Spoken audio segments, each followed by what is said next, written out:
ಎಲ್ರಿಗೂ ನಮಸ್ಕಾರ. ನಾನು ಹೋಗಿದ್ದಿದ್ದು ಕಣಂತೂರು ಜಾತ್ರೆಗೆ. ಆ ಬ್ಯೂಟಿಫುಲ್ ಪ್ಲೇಸ್ನಲ್ಲೊಂದು ಕಣಂತೂರು ವೆಲ್ಕಮ್ ಅನ್ನೋ ಬೋರ್ಡ್ ಇದ್ದಿದ್ದು ನನ್ನ ಫ್ರೆಂಡ್ ಚೈತುನ ಅಜ್ಜಿ ಮನೆಯಲ್ಲಿ. ಜಾತ್ರೆಗೆ ಹೋಗಿ ಬರೋಣ ಅಂತ ಹೊರಟಿದ್ನನ್ನ ಆ ದಿನ ಅಲ್ಲೇ ಸ್ಟೇ ಆಗೋ ಥರ ಮಾಡಿದ್ದು ಅಲ್ಲಿನ ಸುಂದರವಾದ ಪರಿಸರ ಹಾಗೂ ಅವರೆಲ್ಲರ ಪ್ರೀತಿ.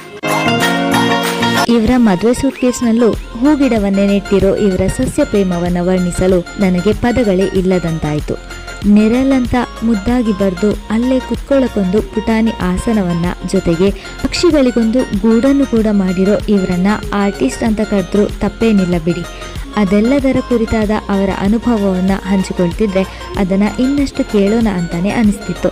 ಜೊತೆಗೆ ಅದು ಎಲ್ಲರಿಗೂ ಆದರ್ಶವಾಗುವಂತಿತ್ತು. ಇಂತಹ ಒಂದು ಸ್ವಚ್ಛಂದವಾದ ಪರಿಸರದಲ್ಲಿ ಸುಂದರವಾದ ಮನಸ್ಸುಗಳೊಡನೆ ಸಮಯ ಕಳೆದಿದ್ದು ನನಗಂತೂ ಬ್ಲೆಸ್ಸಿಂಗ್ ಅಂತಾನೆ ಫೀಲ್ ಆಯಿತು. I want to say thank you. See you next vlog. Until, take care of yourself.